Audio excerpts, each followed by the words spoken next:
আচ্ছা, আজকে আমরা সাপোজ টু এর এই এর ব্যবহার পড়ব। যেমন he is suppose to have been rich, তার ধনী হয়ে থাকার কথা।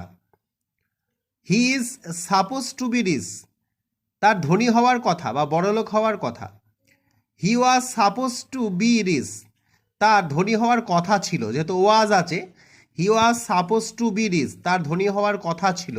এই যে হওয়ার কথা ছিল, এই অর্থেই সাপোজ টু ব্যবহার করা হয়, সাপোজ টু ব্যবহার করা হয়।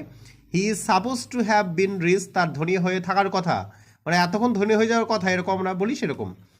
এবার he is suppose to be rich, তার ধনী হওয়ার কথা। আর যেহেতু ইজ আছে তাই হওয়ার কথা, আর ওয়াজ হচ্ছে হওয়ার কথা ছিল। He was suppose to be rich, তার ধনী হওয়ার কথা ছিল। তো এইভাবে আমরা সাপোজ টু এর ব্যবহারটা শিখতে পারি।